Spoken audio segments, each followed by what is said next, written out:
Hello and welcome to the Disaster Regeneration Summit, where preparedness meets possibility. Brought to you by the Permaculture Institute of North America, or PINA, we believe that in every crisis lies the seed of regeneration. Together, we're reimagining how we prepare, respond, and rebuild, rooted in permaculture, guided by nature, and powered by community. Up next, a global view of disaster response and mitigation. Meet Andrew Millison, a pioneering permaculture designer, educator, and filmmaker with over 25 years of experience. He teaches at Oregon State University, where he helped create one of the most widely attended online PDC courses in the world. Andrew is passionate about storytelling, regenerative design, and making permaculture accessible to global audiences. Welcome, Andrew. Thank you so much for being here. Thanks so much for having me, Jesse. It's great to talk to you. Yeah, likewise, and it's absolutely our pleasure. I've been loving your channel for a long time now, and all the amazing stories that you've been able to share with all of us North American and global audiences is so inspiring. So I'm looking forward to this like deep digest into all that right now. But Hmm. first, if you're okay, I just have a couple lightning round questions just to get to know you a little bit. Sure. So the first one is, what inspired you to either pick up your first gardening tool or your first camera, and which of those came first for you? Well, my first gardening tool came much sooner. Um, yeah, I guess I grew up in Philadelphia in the city, and Oh, okay. at a certain point, I realized that I didn't know how to survive at all. So that's kind of what drove me towards permaculture, gardening. I was like, I don't know how to grow food. I don't know how to do anything. And so that sort of realization that I had missed out on this whole part of being a human was the thing that made me pick up a gardening tool. The camera was way later. Okay. Yeah. Years later, decades later. Yeah. I mean, I picked up my first gardening tool, in the 90s, and I picked up my first camera really in like 2017. Okay. Wow. So Yeah. it's much newer. Yeah. Yeah. Beautiful. If you could take only one book to a desert island, this is a cliche one, but we're gonna say, which permaculture book would you take? It's really funny because the book that I've been looking at right now is specifically about deserts and about desert water catchment agriculture. It's in preparation for, I'm headed to Saudi Arabia next month. And so it's called The Negev. Never heard It's of it. about the Negev desert. What's the tagline? It's by this guy, Ivanari. It was published in this 1960s. Oh, And it's about ancient Nabatean water catchment systems in the Negev desert. Super fascinating book. fascinating. Thank you so Yeah. much for that tip. I've never even heard of that, and I imagine most people haven't either. So Yeah. I'll look that up for sure. That's an obscure title, but very, very good one. Yeah, okay, love it. Which ecosystem or climate that you've been in has surprised you the most, and why, or what about it surprised you? I was very surprised on the southwestern coast of India, down Mm. in Kerala, I would say, at just the incredible spice and food forests Oh, that are the traditional agroforestry systems there, and all of the pepper vines and coconut and vanilla vines and coffee and oh, jackfruit. And I mean, just these incredible, luscious permaculture food forests that are the traditional agricultural systems. beautiful. Sounds Yeah. amazing. Yeah. And you have video of those systems? Yeah, from my first trip. So we said I picked up the camera in 2017. So this is like low fidelity. Okay, okay. Yeah. Yeah. You'll have to go back and get it in high fidelity one of these days. Yeah, and actually, no, no, I did revisit similar systems, not in Kerala, but in Tamil Nadu. The Mhm. video that we produced with the Isha Foundation, Sadhguru's Foundation, Yes. that video has similar systems Okay. with the pepper vines and coconut, yeah, and coffee. This sort of ties in, but what's your favorite project you've ever worked on besides OSU permaculture, which is obviously a huge part of your work, but what has sort of stood out as like it just still resonates with you? I mean, of all of them, probably many of them do, but does one sort of stand above the rest, maybe? Yeah. Well, I mean, the biggest project that I ever like physically built was for Maynard Keenan. He's the lead singer of Tool. Yeah, I know Maynard. I mean, not personally. Yeah. And so I did that for 2.5 years, and that was this elevation for me from just working on small scale yard size projects to suddenly working on this huge multi-year project with all these different types of slopes and heavy equipment, everything like that. And that's by far the biggest actual physical project I've ever done. And that just stands out because I just learned so much and it went on for a long time. And we just came out with really very fascinating results and a really fascinating design. That was the vineyard then? Like you Yeah, the built vineyard. We did an orchard on one side of the hill, then we did the vineyard on the other in the city of Jerome, Arizona. amazing. And it seems to be working well because I know he's now into like sales and like he's shipping wine and all that sort of stuff. So Yeah, I mean, we built his showpiece vineyard surrounding his house, which was really intensively terraced vineyard. And then it's very, very expensive I bet. um, to do all this terracing. And then he ended up expanding his operations into valley bottom land, which is more Oh, like just okay. dig and plant and put it in and not have to do Yes. the incredible infrastructure it takes to put in, acres of terracing basically. That's really cool. Were you Yeah. a fan of Tool by any chance No, before? I'd Okay. never even heard of Tool. And it Okay. was really funny because like me and all my friends that, I basically hired all my friends. I lived in Prescott, Arizona at the time, and none of us had ever heard of Tool. We were a lot more hippies. Yeah. And he loved the fact that none of us were fans and Oh, knew I his bet. music. He was like, "Oh, you guys live in a town over and you don't know who I am?" He's like, "Perfect, you're hired," because he Yeah. doesn't he like I had one friend who was a Tool fan and it kind of sketched him out a little bit. Totally. It's like I don't want the celebrity worship thing, man. Just Yeah. come and help me build this cool Yeah. thing. Because he had a different vibe. It was like he'd walk out, and we'd all be working. And like at one point, he said something to me like, keep that guy away from me. Because he just caught his vibe that he was like, had a worshipful Right. sort of energy towards him. And he was just not into that at all. That's fantastic. I love Yeah. that story. Okay, last one, and then I'll let you get on with Okay. your awesome presentation. Okay. Looking forward a little bit, what would you love to see permaculture sort of achieving or stepping into globally? Well, some of the things that are already happening to some degree, which is permaculture really seeping into international aid and relief. Yeah. Right. So some of the work that I've done with the World Food Program, I Mm, mean, it's just still only parts of the World Food Program or the Danish Refugee Council or some of these big organizations. But I would really like to see disaster relief and international aid, international food relief full on permaculture lens because yeah. the places that it is like that, the results are astounding. Yes. Yeah, I got to interview Warren Brush, and he's doing really Nice. good inroads into that Yeah. world as well. So Yeah, totally. maybe some of the work that you all have been doing and many permaculture pioneers has sort of laid the sort of road for that next leap to occur in the next 10, 15 years. Yeah, I mean, I'm documenting how, I mean, the same group that Warren is coming in through is the same group, the resilience program that I documented in Niger and Chad and Senegal. Mm. So yeah, Natalie Topa is Yes. the pivot point there. So she brought Yes. Warren in, she brought me in as well. Oh, got it. Got it. Yeah, Okay. yeah. Yeah. So I see that yeah. connection. Well, beautiful. Mhm. And again, thanks so much for being here, Andrew. I'm really looking forward to this. Without further ado, I'll be in the background if you need something, but otherwise, please Okay. take it away. Okay, great. Yeah. All right, permaculture around the world.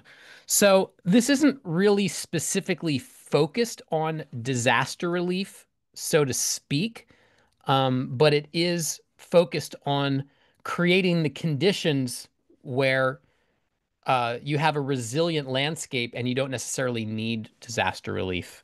So this is sort of a little bit of the world according to Andrew as the compilation of a lot of my travels around the world and some of the things I've learned and kind of a summary of that. So it definitely ties into disaster relief, but maybe a little more peripherally. So, yeah, Oregon State University, that's what basically provided the resources for this work here. So I'm very thankful, much gratitude. So, permaculture and pattern observation, of course, I'm talking to people that are already into permaculture, so I don't have to explain what this is, but this is really fundamental to how I see the solution to a lot of the world's problems and how I see addressing a lot of disasters in the world. Because here we have the vascular system of a leaf, but we also have the patterns of drainage in the landscape. We also have the patterns of the vascular system of your own body. We also have the patterns of the synapses in your own brain. It's all represented here in the way that matter organizes to move nutrients and water through the third dimension, right? And so, we see this on the landscape. So even though in red we see the property boundaries that the human society has created, the roads, the fence lines, and property ownership divisions, below that, you can see that vascular system, the leaf pattern, the branch drain pattern. And so the pattern of water, it really transcends the patterns of human property ownership, right? Yet we design in these squares and rectangles. So we can see this in cities here. I take San Francisco just because it's an exaggerated example where we have grids of ownership superimposed over a non-gridded landscape. And this just causes automatic problems, right? Because now the roadways become the new drainage systems. The water, instead of flowing down that branching pattern now, is flowing down the storm drains in right angles and being exited from the system as quickly as possible, right? So I really consider this schism here to be the fundamental flaw of human civilization as it stands right now.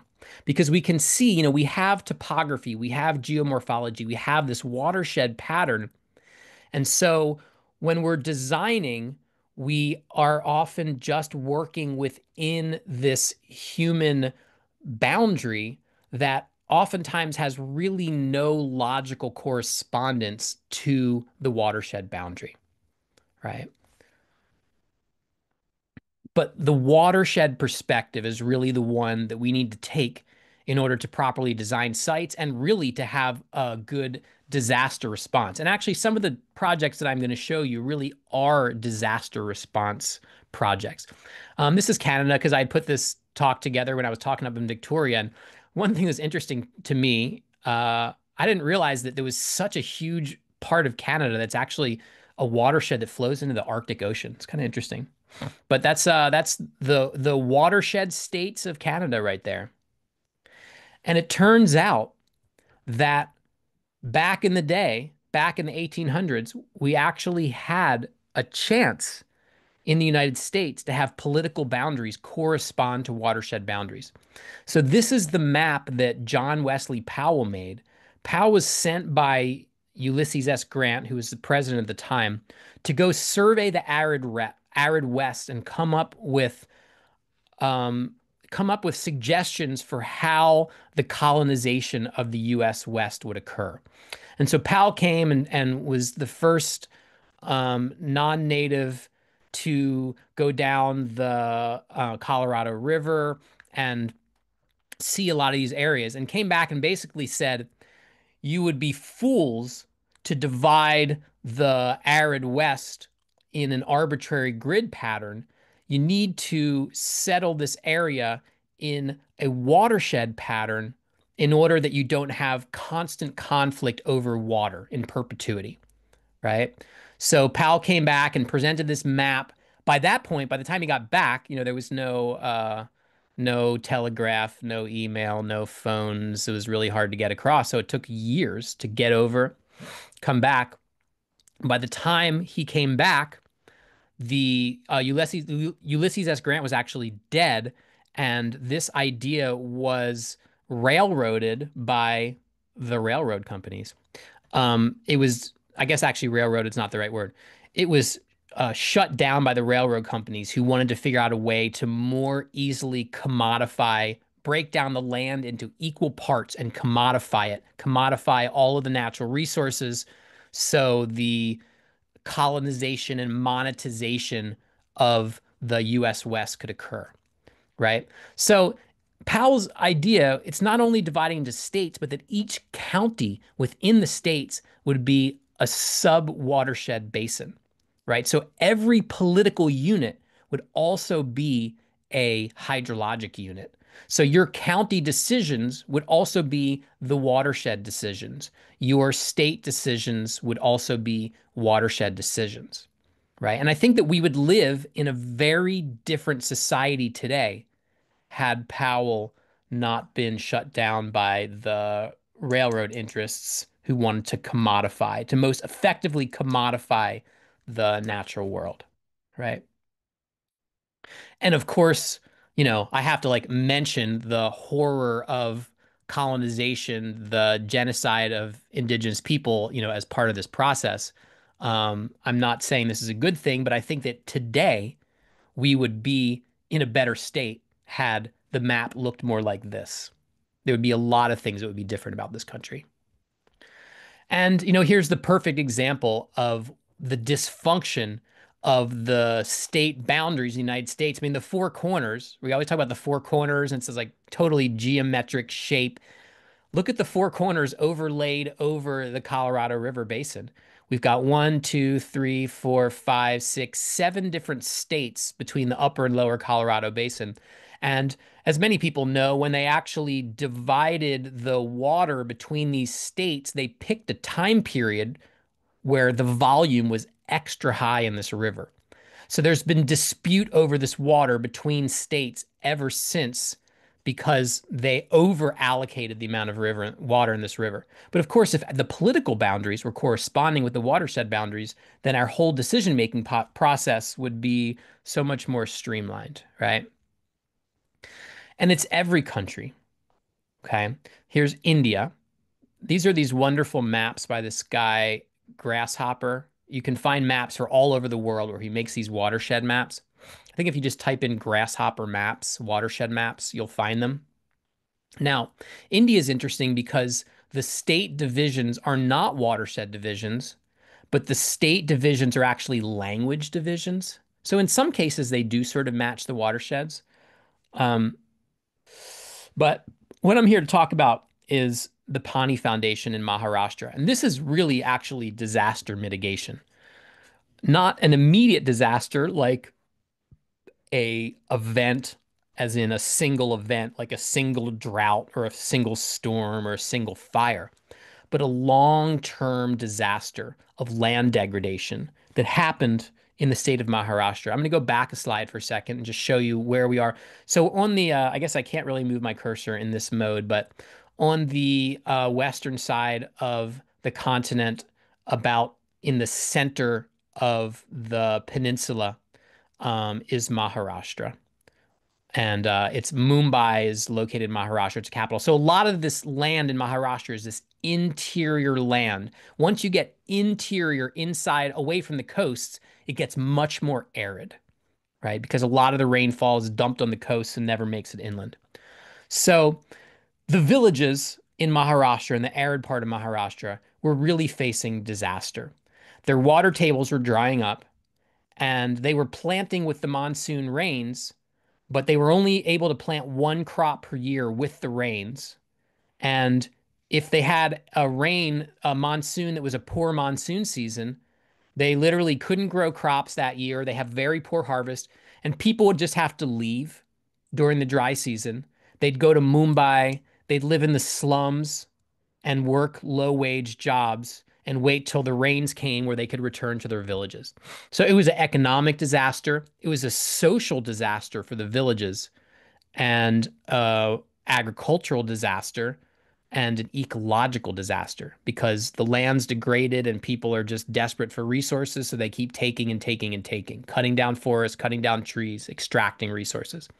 So the Pani Foundation, led by Bollywood star Amir Khan, came in and created the Water Cup competition, where they created a contest between villages to see which village could install the most amount of water harvesting structures in a 45-day period.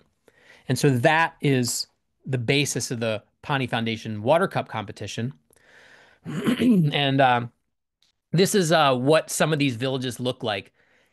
You can see the amount of water harvesting structures that they fit in, all of these different contour bunds and swales and ponds and check dams and just different structures of all sorts. Some of them, they have different names and different nuances than what you normally see in permaculture, but it's the same basic theory, creating cavities, depressions for water to collect in so it could soak into the ground.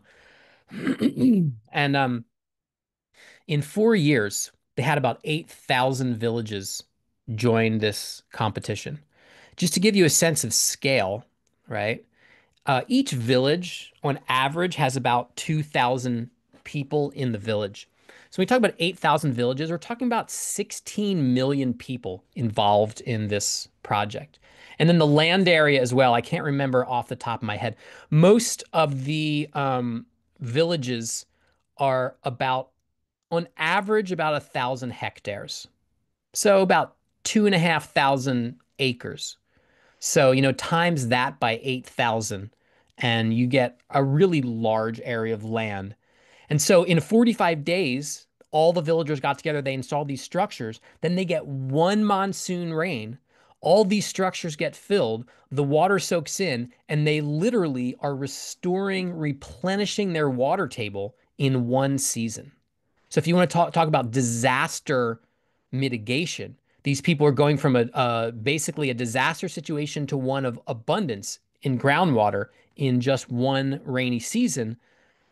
And then they were able to plant crops twice per year instead of just once because they're pumping that water out to grow during the dry season. So it's a spectacular transformation. But one of the keys to the success of this transformation is the fact that the village boundaries correspond with the watershed boundaries. So this is going back to what we were just talking about how the political boundaries, say in the United States, for instance, do not correspond with watershed boundaries. Well, here we have these villages that have been in the same location for maybe thousands of years, right? For a long, long time, where people still use the basic common sense that the ridge would be the political division between one village and the next. So when a village is getting together and fixing their watershed, they're fixing their village boundaries and they're fixing their problems all in one shot here. This is me taking a picture of one of the villages. This is the village of Pimpri Jalsan in Maharashtra.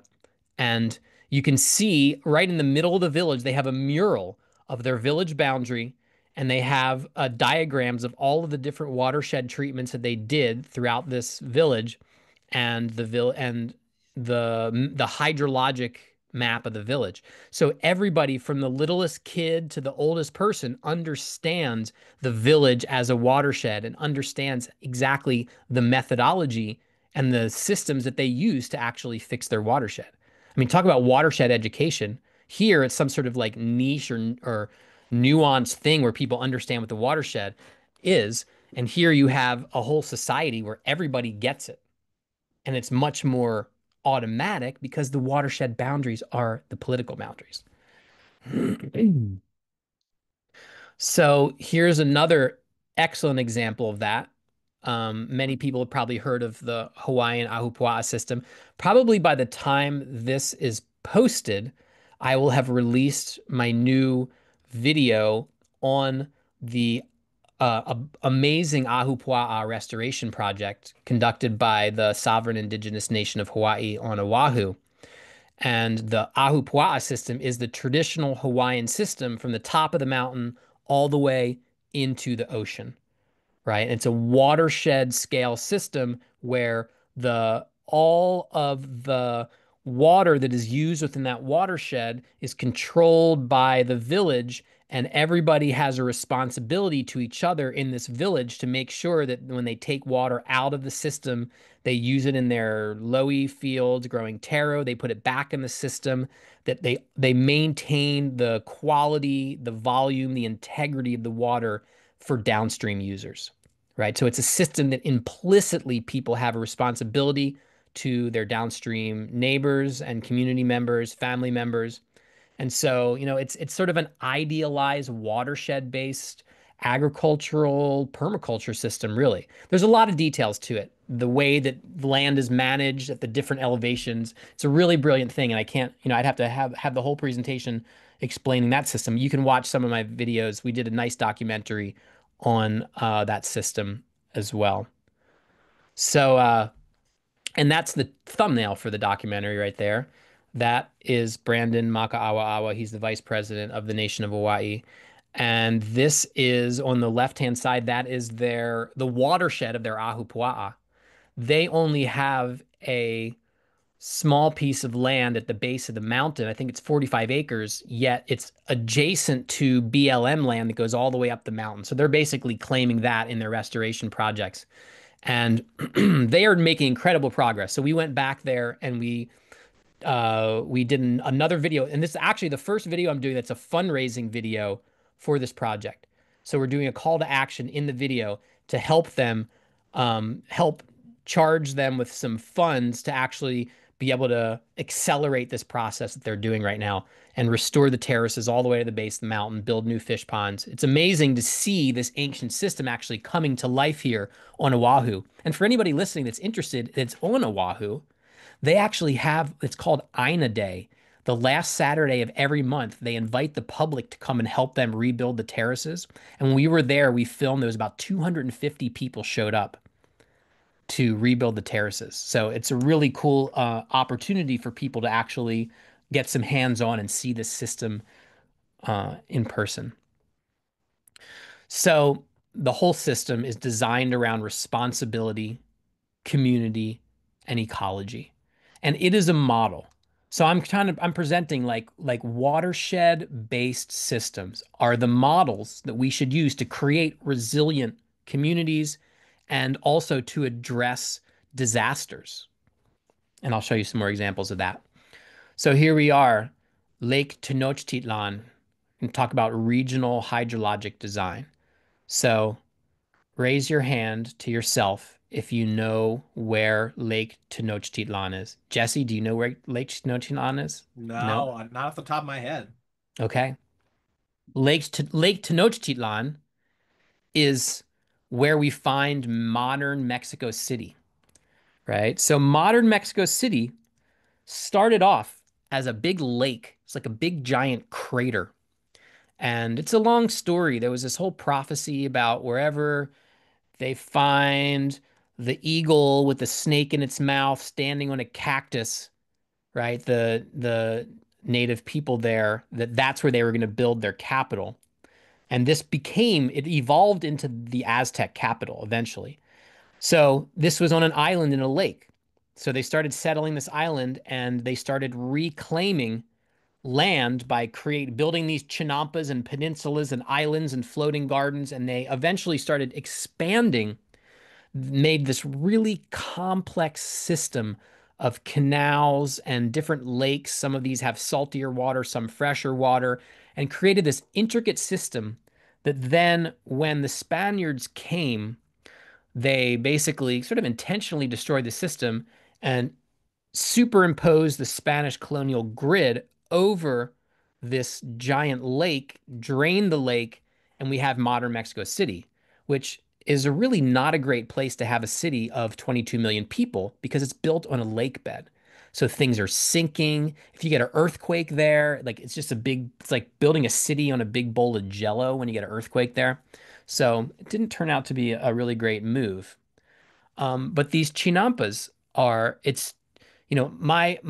the video, we did a documentary through Oregon State University that's on my YouTube channel. The title was, Chinampas of Mexico, most productive agriculture ever. Because all they're doing is scooping out this lake mud and all of these aquatic plants, building up, using that as fertility, sinking these areas down, growing fish in these aquatic areas, and then piling all of the silt and organic matter up on these peninsulas and islands and just creating this renewed fertility that can always be renewed in this system. It's really an incredible place. And this pattern, it's interesting. I mentioned Natalie Topa before. Natalie, she works with the World Food Program and she used to work with the Danish Refugee Council. And she actually took this pattern to South Sudan in an area that was very food insecure, in an area that was receiving periodic inundation, periodic flooding in this lake bed. And they actually used the same pattern and built the South Sudan version of Chinampas. So as far as disaster relief, the idea that you can create areas that are out of a flood, that you grow food but have sub-irrigation when the water's flooding, that's applicable to a lot of locations around the world that are experiencing food insecurity or disaster from flooding, actually, as well. So great system. Okay, so now we're going to jump over from the wet mountains near the equator all the way to Saudi Arabia, where like I said, I'm headed to Saudi Arabia next month. So I've been looking a lot into, this is the Baydha project. I just talked to Neil Spackman on the phone. He's one of the main designers of this project. He spent 7 years there. And the idea was to show that you could have a regenerative agricultural system even in a location that receives between 0 and 3 inches of rainfall a year. So this is hyper arid, right? And so the idea is that when you do get rainfalls, most of Saudi Arabia, a big rainfall event is about 20 millimeters per year.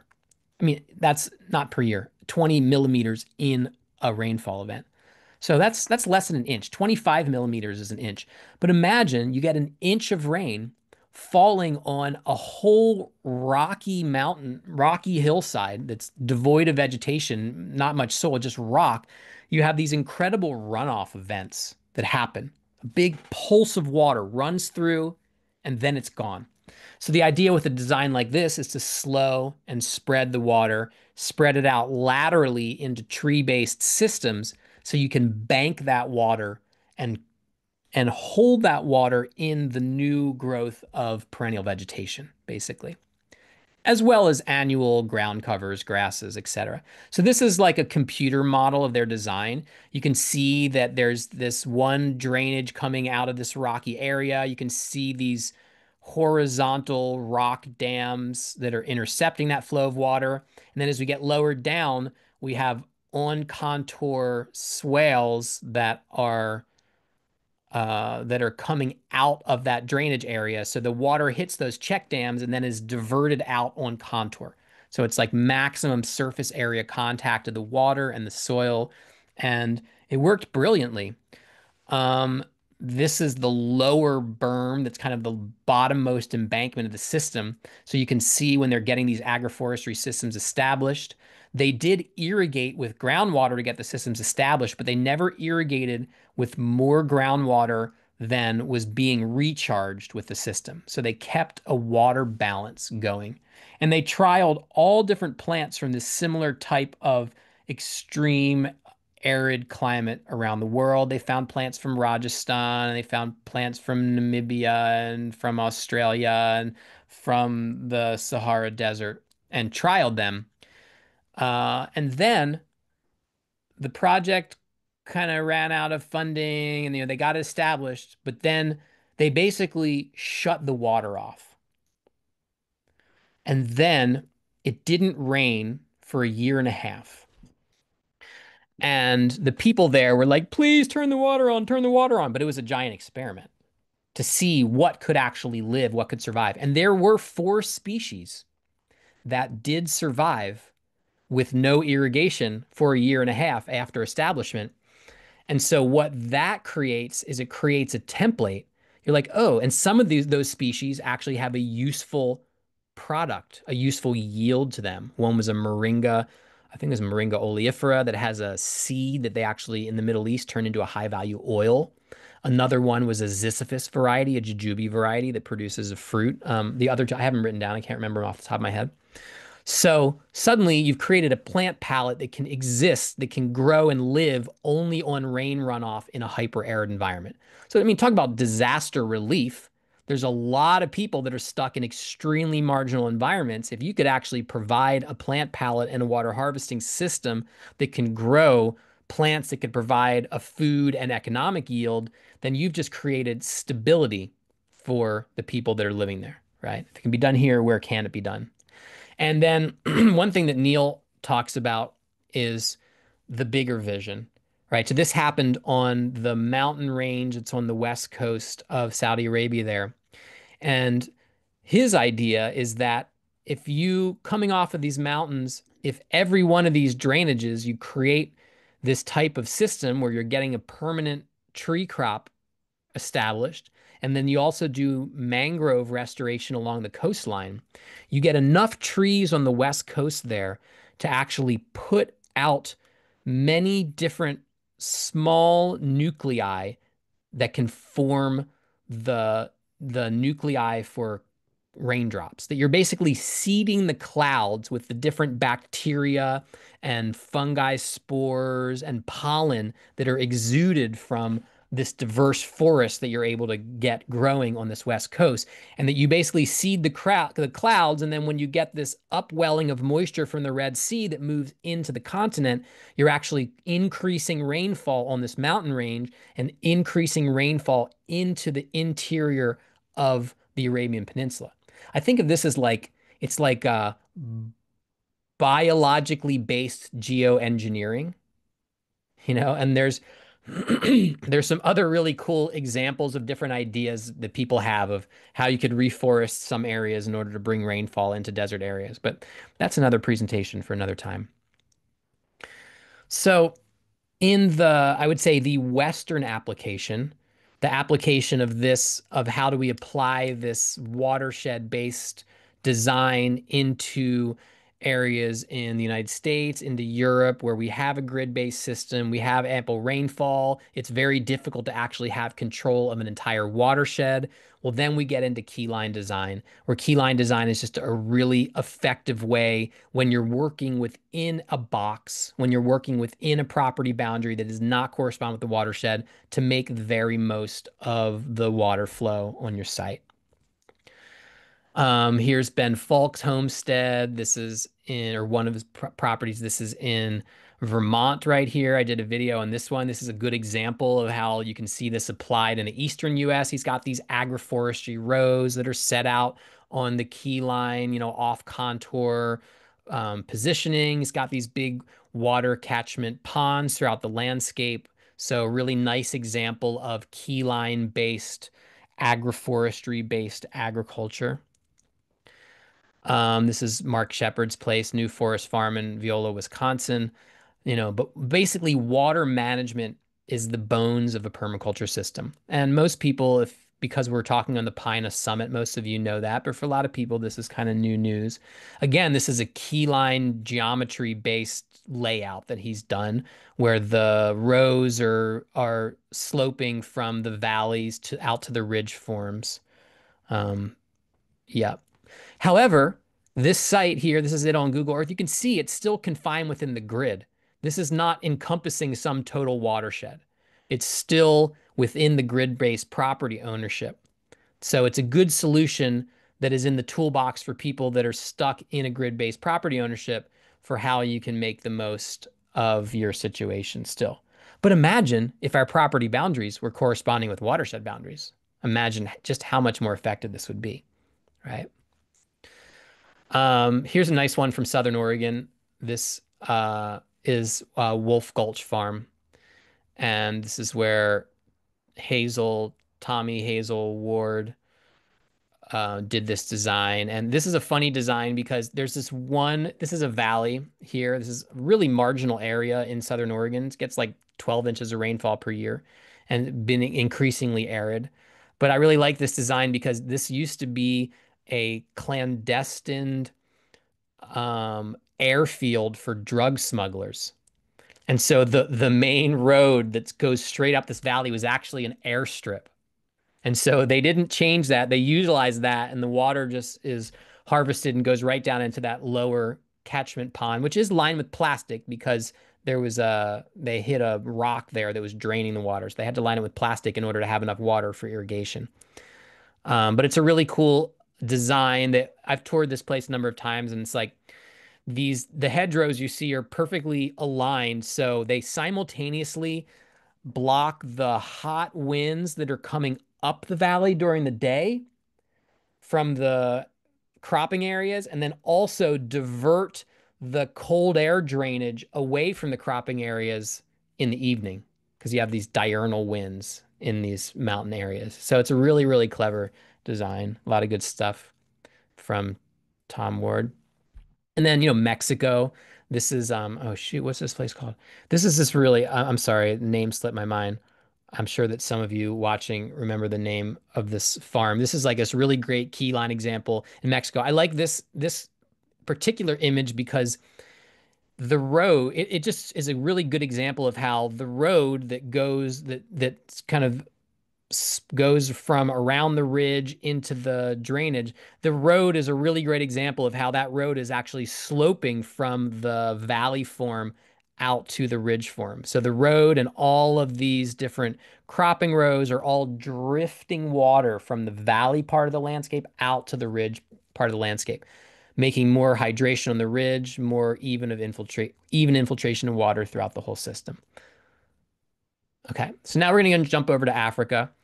I have made a couple visits to Africa in the last couple years. I was in Senegal, filming there with the World Food Program and also with Trees for the Future.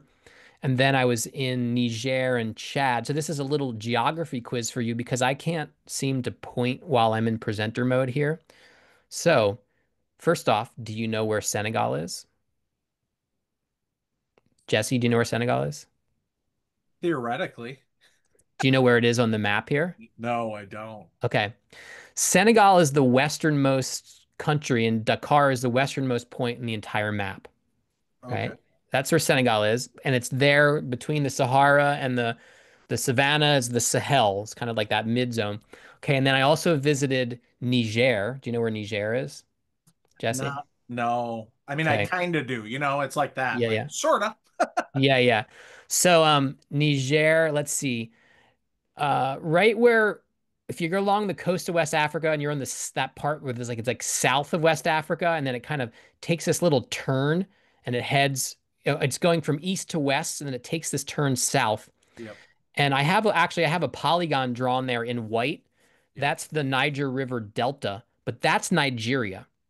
And if you go north of Nigeria into the middle of the Sahara there, you hit Niger. God. And Yeah. then if you just go east of there, you hit Chad. Perfect. So last September, I went with the World Food Program to Niger and Chad. I've already published a couple videos from there. We have a couple more videos coming out still from Chad. Um, this is the area, Niger especially, where there is just enormous scale land restoration happening. That's just at a really impressive scale going on. A little geography here first. So we have the Sahara, right, where a lot of those places just don't receive any regular rainfall. When I was in Egypt's Western Desert working on a project there, I was in an area in the Dakhla Oasis that had not received measurable rainfall in 13 years. So we just had last year, there was just this crazy rains that came in Sahara, and actually you had areas that had not had significant rain in like 50, 100 years get flooded and these big lake beds filled up, and really fascinating. But that's the Sahara. And then the Sahel is the transition zone between the Sahara and the tropical savanna there.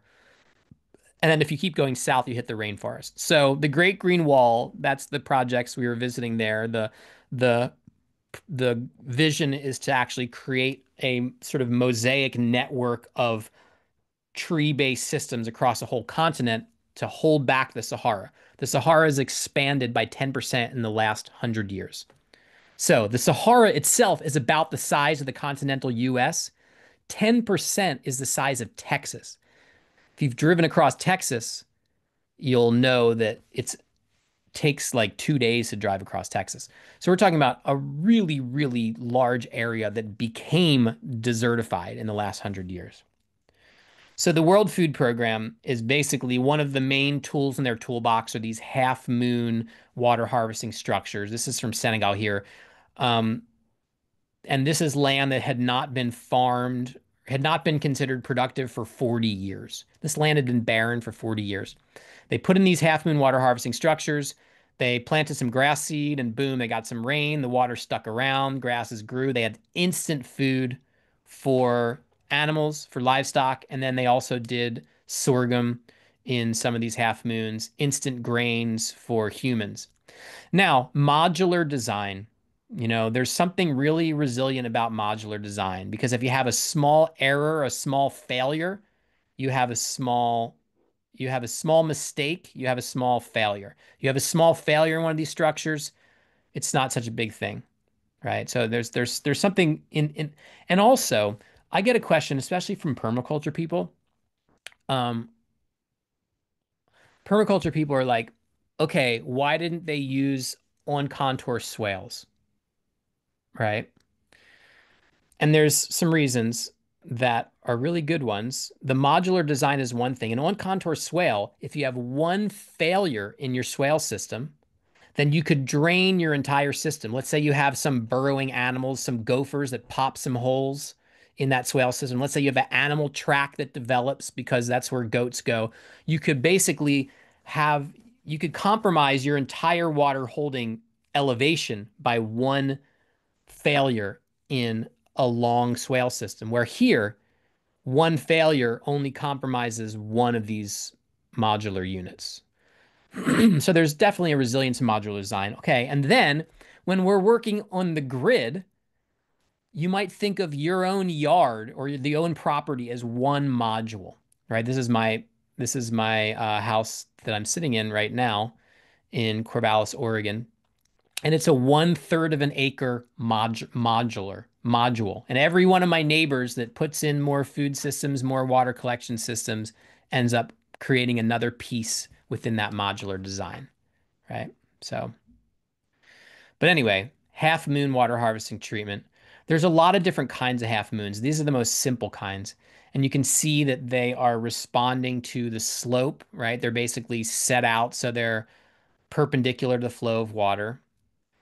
And a lot of these different styles are based on the need. So you can see these ones, they have these deeper Xi pits within the water harvesting half moons. So there's a higher volume for the collection of water. And a system like this could be planted in a silvopasture system. So some of those half moons are just growing grasses. Some of them are growing sorghum or other grains. And some of them are actually there for tree-based systems. And those are the ones that were the most interesting to me, were the tree-based systems, because you actually have this large-scale reforestation happening when you have these tree-based systems. We have a really lovely video that this drawing is from that explains all of it. I think it's called Inside Africa's Food Forest Mega Project. And it's based in Niger, my trip there. And when these things are filled with water, I mean, this is just a moment in time here that the water's on the surface. Um, it's funny because this is like such a nice picture, and we use this image in the video and stuff. 'Cause, it shows the water harvesting structures that are full. But this actually is system. We visited this one, and the guy that I was with, who's the head of resilience in West Africa, Voli Koruchi, and he's been pivotal to the resilience work in the World Food Program for since the 90s in Ethiopia. He was like, oh man, this system is actually going back to degradation. He's like, if they don't take care of this thing's going to be re-desertified because it was being overgrazed. So you can see what I'm showing you here, that's an example of the water harvesting structures full. He'd be like, oh man, that's actually looking devegetated. You can see bare ground in there, and they're actually trying to get it to a point where there is no bare ground, where they have 100% vegetative coverage. And so you have to moderate the grazing, pulse it in there to keep the system from going back into a state of land degradation, because that can happen. You can fix these things and they can go right back into degradation. Same thing with the Pani Foundation, with the stuff I was showing you in India. Sometimes people have they've recharged the water table in the village, and then they were like, woohoo, we're planting sugarcane, we're planting rice. They planted all these really thirsty crops, and they went and they depleted their water table because they just sucked it all out with no abandon because they could get more money for those thirsty crops. So the long-term management of these systems to keep yourself from over extracting once you grow the resources is very critical, because they can just slide backwards back into a state of degradation. Yeah, so this is a cool picture to see the orientation of the half moon structures based on slope. So you can see that like the ones on one side of this picture are facing one direction, the ones on the other side of the picture facing other directions, responding to the slope. I love this picture here because you can really see the landscape scale water infiltration. You know, you can kind of see the reflection of these structures just fill with water all throughout. So this, again, the Sahel is an area that has a 9 dry month season. So it's very dry, extremely hot. This is the Sahara Desert. I mean, hot, hot. 120 degrees, 125 degrees, right? But they have a 3-month rainy season. So it all comes in a short period of time in short, intensive storms. You know, it's funny because I mean, I was here, I was like, wow, this is such a marginal landscape. It's so brutal here. It's so hot. It's so dry for so much of the year. Now I'm going to Saudi Arabia next month, and it's like, this makes Saudi Arabia, like, this looks lush compared to Saudi Arabia. Saudi Arabia is like, yeah, you have all the heat, you have all the dry, and you only have, you know, in Riyadh, where I'm going, you only have 4 inches of rainfall a year.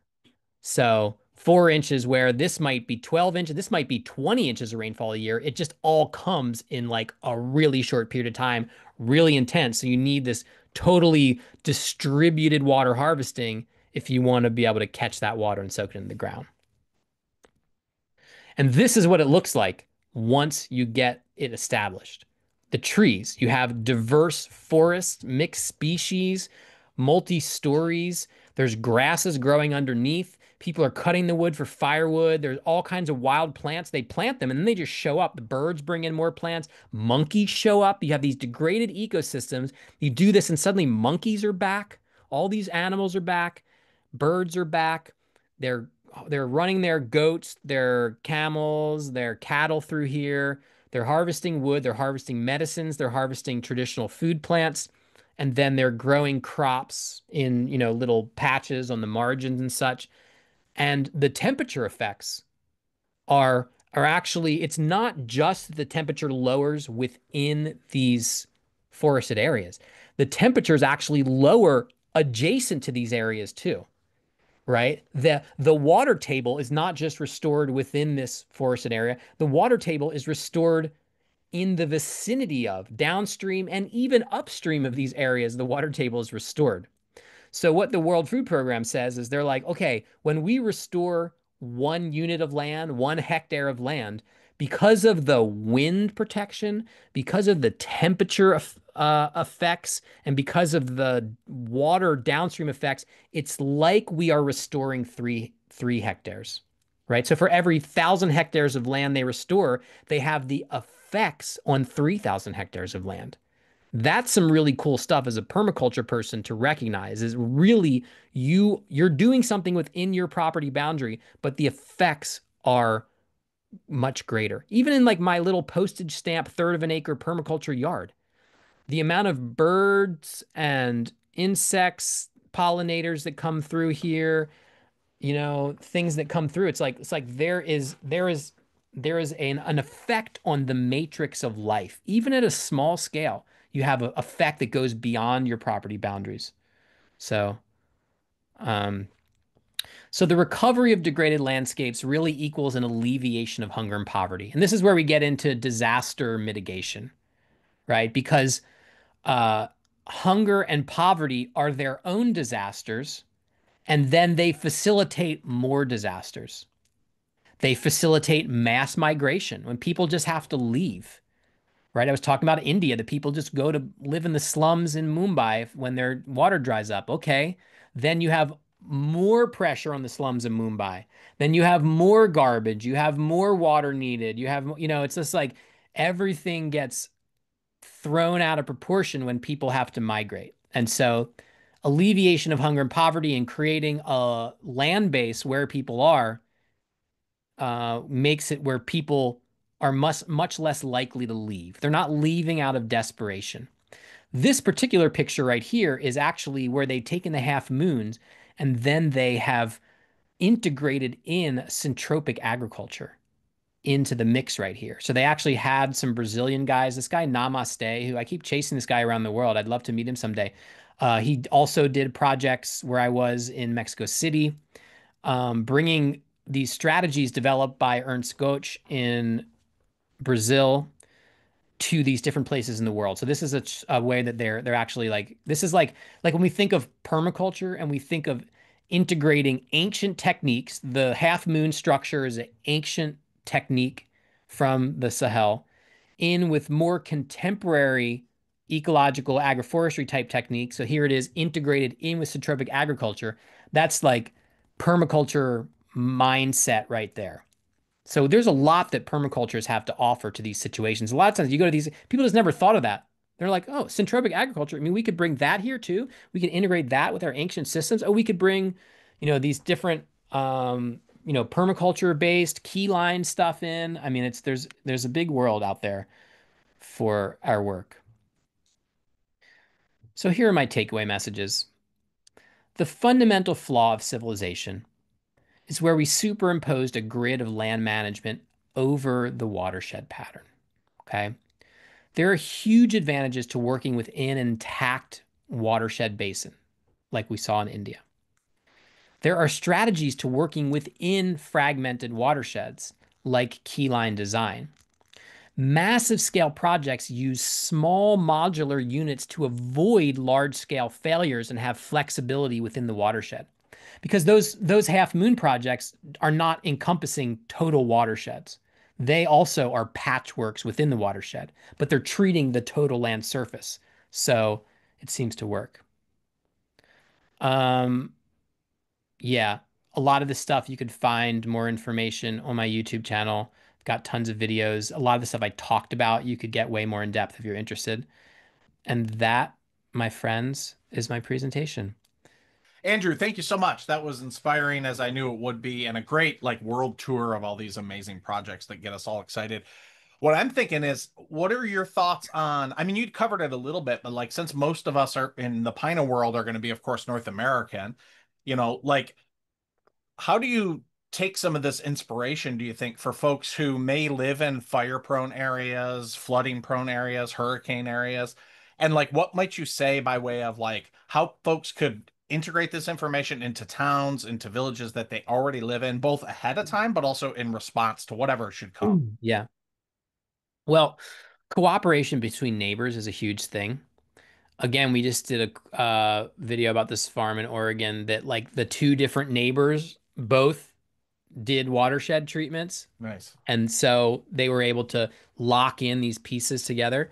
So, if you can actually integrate with your neighbors and when you have the multiplication of these properties, I mean, that's one way that we can start to get this patchwork together that covers a little more watershed areas. So I think that's our best strategy.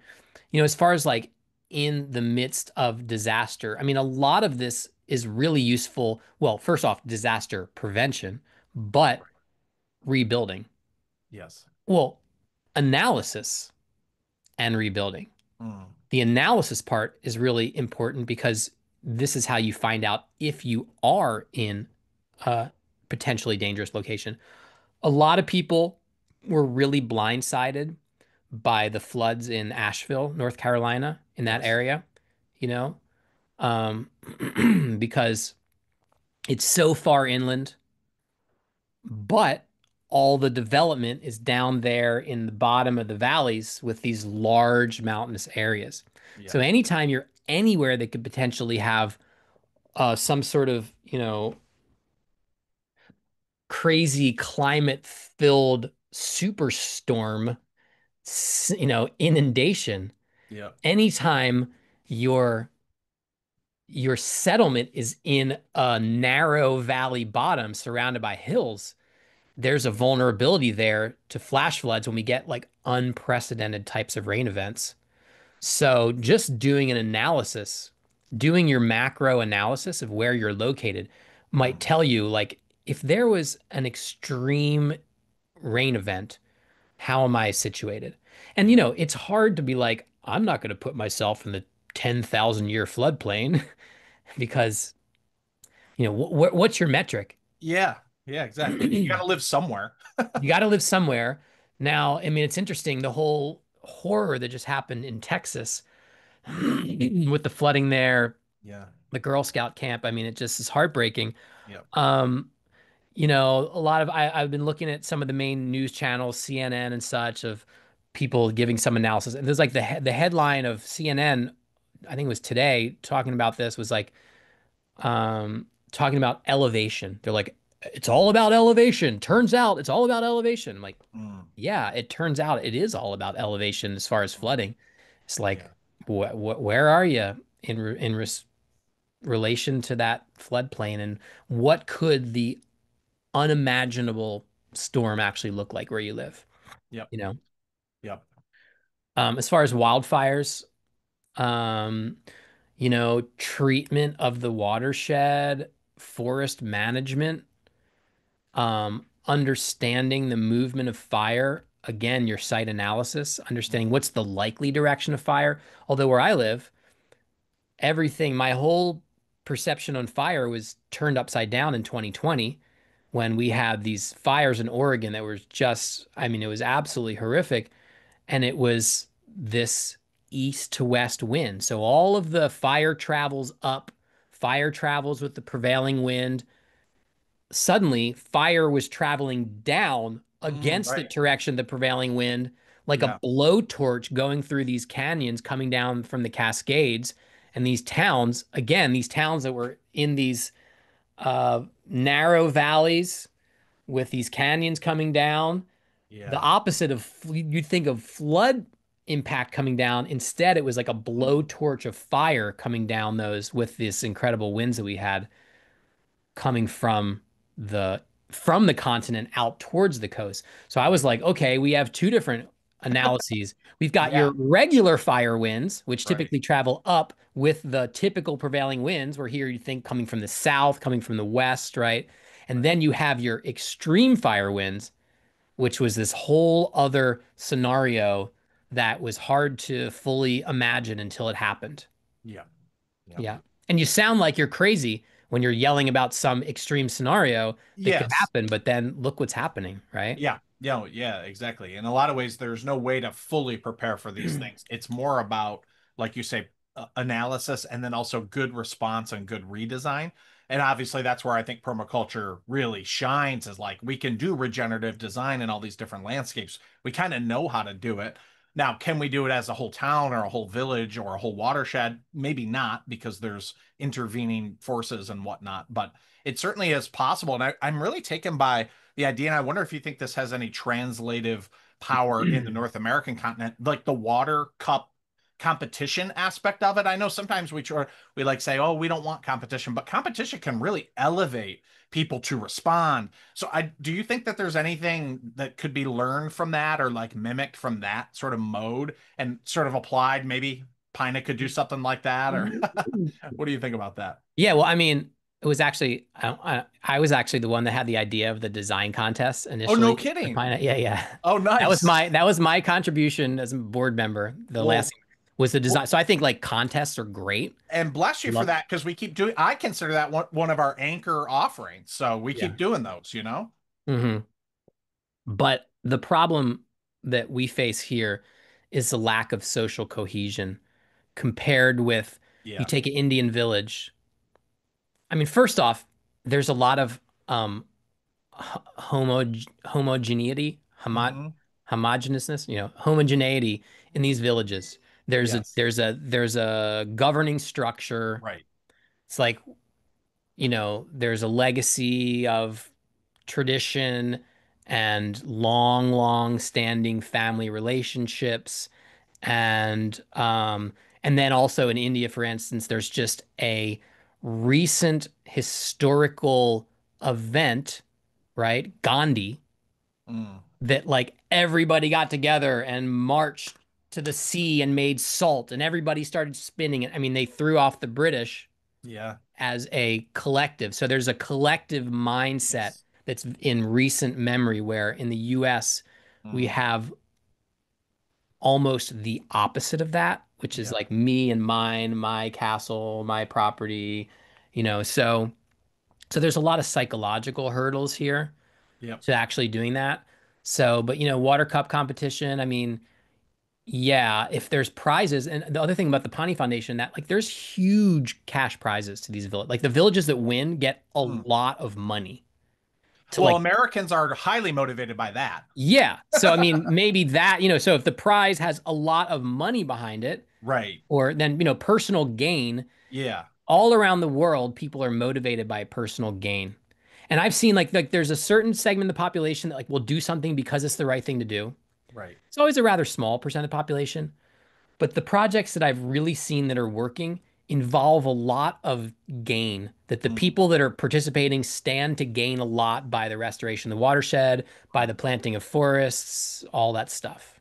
That's a really good point. And you mentioned a Bollywood star spearheaded that one. Why couldn't a Hollywood star spearhead one here or something like that? So that's Yeah. good food for thought. Thank you. Last Who's the thing, person? what's that? I mean, who? I don't know. Woody Harrelson. I mean, who's the person who? Yeah, Woody Harrelson. Yeah, I know Mhm. Patricia Arquette is really involved in sort of like, that sort of aid work in Haiti and that sort of thing. I'm Mhm. certainly the consciousness is there. It's just finding the right person and developing the right competition, which Yeah. they have something to gain from that too. I imagine that Bollywood star gets a lot of notoriety for doing such an amazing job, I would imagine. Yeah. Yeah. Amir Khan is, I mean, he's almost has like a saint or a deity status Wow. in these areas. Wow. First off, Bollywood is just massively huge, and Yeah. he's a wonderful leading man. Second off, the impact on the lives of 16 million people and growing, it's literally changed the whole economy of that region is Yeah. shifted from that. So I mean, he's Yeah. like, you know, he is seen almost as like beyond a human for what he's accomplished there. So I mean, he has mad respect Yeah. from Yeah. the people there. Yeah, deservedly so. Yeah. Yeah. I thought a Leonardo DiCaprio might be another one, but Yeah. but Sure. one more thing before I let you go. Yeah, yeah. You went to Houston recently. We have some friends Mhm. out in Houston. Our friend Bob Randall on the Yeah, border yeah. of PINA, but also he was involved, I believe, in some way, shape, or form in helping some of the watershed mitigation projects. Could you just touch base? I know you have a video about that, but what did you learn Yeah. in Houston, and what sort of patterns might we be able to apply in other major sort of watersheds like Houston? Yeah. Yeah. And we haven't edited the video from Oh, you Houston haven't yet. put it out So yet. that's upcoming. Okay. So nobody's seen that yet. Um, it is actually, s- it's spectacular, really. Amazing. What they're doing because the Hurricane Harvey Yep. and other hurricanes, but Hurricane Harvey was the one that was so destructive that it was so destructive. And it was not, normally a lot of these disasters sometimes only hit marginal communities, poor communities. Right. Hurricane Harvey was a very democratic uh, natural disaster. Flooding hit rich and poor alone. So there was so sometimes like what causes social cohesion? Well, Yeah. widespread disaster can really bring people together. So they basically did, I would call it a citywide permaculture water plan Sweet. where there's all of these bayous coming together and they created these. I mean, you're talking about structures. I mean, we're talking about like structures that you can only view from a drone to see the whole thing. I mean, these big, big structures, overflow flood structures. When these bayous fill up, the water will spill in and then it'll go into this series of lakes that hold like this one was like 600 million gallons of water. I mean, these are huge lakes that they turn into parks. So they like find an area, okay, where this is like an industrial zone, it's all worked over. Okay, we're gonna like annex it or buy it. We're gonna turn it into a giant water harvesting structure that holds hundreds of millions of gallons of water. And then that's gonna be an overflow from this flood area, and we're gonna turn it into a park. And they've Sweet. done stuff like this all over the city, Mm. and it's cool. And it's like totally permaculture, it's totally like creating wildlife habitat, creating these Yeah. zone 5 areas, creating, or, Mhm. zone 4, they're semi-managed, these parks and stuff, the birds and all of the species and everything. And they're vegetated, mostly native vegetation. And there are these major flood control structures. And I was like, I've never seen anything at that scale. I think it's Wow. certainly in America. If you say, what's the largest scale permaculture design in America? I would, Yep. I think there's a case for saying that what they're doing. And Bob actually expressed that some of the original ideas for this came from the permaculture network. Yeah. And that PDC that they've been hosting for like 25 years straight. Yeah. Yep. Yeah. That's amazing. They wouldn't, the officials or whatever wouldn't call it permaculture per se, or do they refer to it as that? No, they wouldn't call it permaculture. They would call it flood control structures. Okay. But there's some story Bob told where the person who spearheaded all that, it was a man and his wife had taken a PDC. Nice. So they felt like there was a direct seepage of information, no pun intended, into that water system design. Perfect. And that's kind of I love the subversiveness of permaculture in a way where it's like, I don't care if they call it permaculture. If you're Yeah. doing restoration of landscapes and repairing ecologies, then it's all good by me. And I love that it kind of does, like, permaculture is inspired a lot, but maybe it's taken off by another name, or like it's been rebranded or whatever. It's all Yeah. good. Actually, almost nothing that I showed you in this presentation actually is called permaculture. Exactly. Yep. Yeah. But nonetheless, we see it as design and ecosystem sort of Yeah. work and nature inspired. And also the other thing I just want to mention, I love the idea of modular, and thank you for highlighting that and how anti-fragile modular design is, because I think that just struck me as like, oh yeah, I didn't really think about that when I think about swaling a massive farm or something like that. It's much more fragile than a modular system would be. So thanks for highlighting that. And also, the modular systems take less skill. Yep. That's a So good you point. just teach a person, you know, people that don't have any other education in this type of work, aside from the fact that they're farmers. So I mean, they Yeah. have a lot of education in this Lot of work, skill but in they that. don't have any like education in the engineering involved in putting in a contour swale across the landscape. They just like, they're like, okay, this is where they can figure out, where do I dig this thing? Okay, and they're digging it, they're being paid to dig it, kind of Yep. thing. Yep. And they can do it very successfully. And you can have kids and Yeah. Families doing it. yeah, Yep. I mean, not necessarily, I'm not like saying like child labor is a good thing. I guess what I'm saying is you can have people that w do not necessarily have the intellectual capacity to understand the complexities of contour maps and Yes. getting the overflow properly, you know, elevated Calculated. on Yes. I mean, Yes. it can be tricky. Yes. Yeah. Absolutely. Yeah. Yeah. So I shouldn't quote you to say that Andrew Millison believes child labor is a good thing. But there is videos of kids helping out there. So, I mean, a lot of this is like the whole community comes out, you Well, know? that's what yeah, exactly. I was just being cheeky. Yeah, But yeah. yeah, no, it's like it's a community. And so kids are involved. And in a way, that's really cool because they're learning and they're seeing those effects directly from what they've done. But I would There's say one. children do learn a lot from labor. So I'm not like Yeah. anti-child labor. I'm anti-exploitative child labor. Yes, me too. Me Yeah. too. Absolutely. Um, One last thing, Yeah. and then I'll let you promote anything. If you have any courses coming up, please let us know about those, or how you might want to interface if people want to work with you, that sort of thing. But I just thought of the Los Plateau. John D. Yeah. Liu, of Hmm. course, featured that in his film. Have you Yeah. done work there, or do you plan to get there and document what's going on lately? I do plan to get there. Awesome.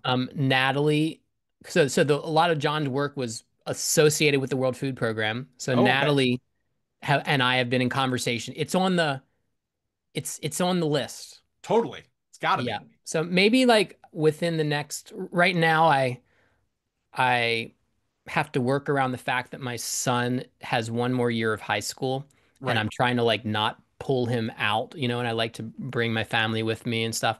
So sometime after the next year, the Los Plateau will get on the list pretty quick. And Awesome. we've actually already been in conversation with the World Food Program in China to Okay. gain access to that. So that's going to happen. So Natalie kind of she's like central to a lot of these projects. So Natalie's a connector. Yeah. Okay. Okay. She's Yeah. a connector. I mean, she has her own things that she's central in, but she's like, when I met her in Chad and Niger, like, she'd never been there before. Like, she's had her own places that she's worked and been central to.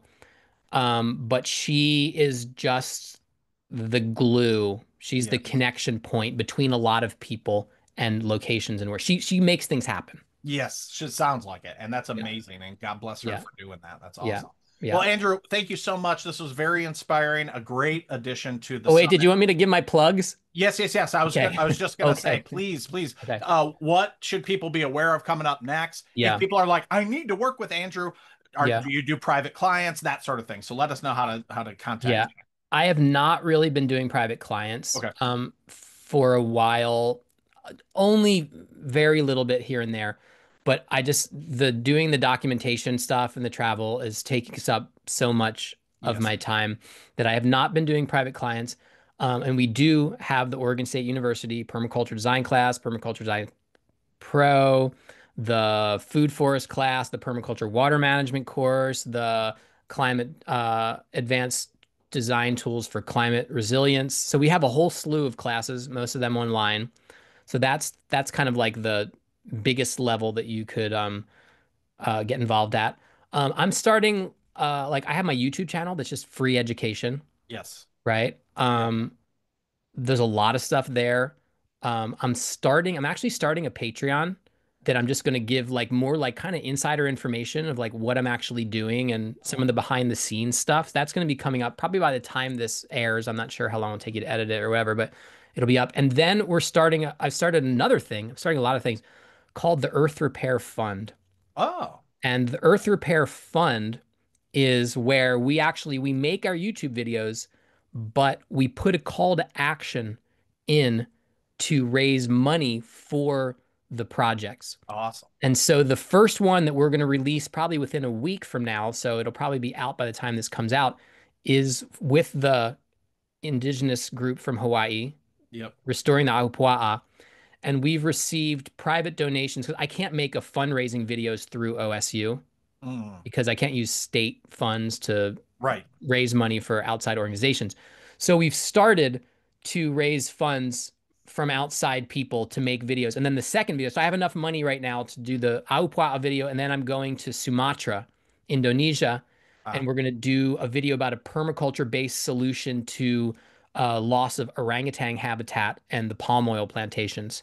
Oh, It's happening on Is that Willie Smith's at all or no? no, it's a Okay. different organization. It's the Orangutan Center. It's one that I was contacted through East Timor, the people in East Timor, Oh, yeah. Ego, and so I'm going to East Timor as well. Amazing. So I'm trying to raise money from bigger donors Yeah. to fund these fundraising videos where we're trying to, God willing, like 10x the donation or whatever it is. How much money can we raise Yeah. with these videos? So if anybody wants to fund, I still need to fund the East Timor video. I'd like to do a fundraising video instead of do just a straight educational video. Right. So if anybody is a larger donor and wants to actually help us to do this through the Earth Repair Fund to actually help us to fundraise for projects, then I'd love for them to get in touch with me.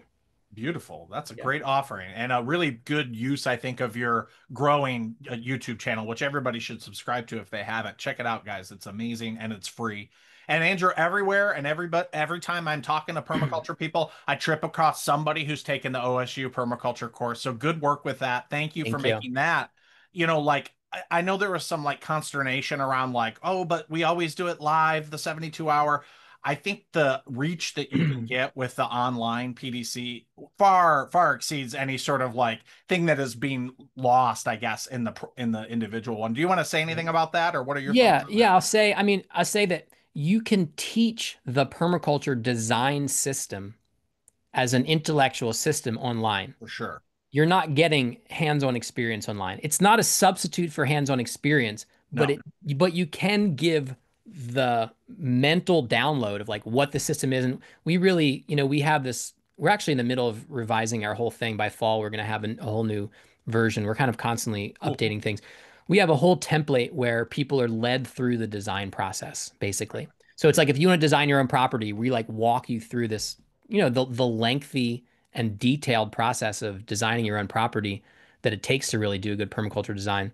So, we've started the online course in 2011. So we're, 14 years in. Yep. We're constantly revising.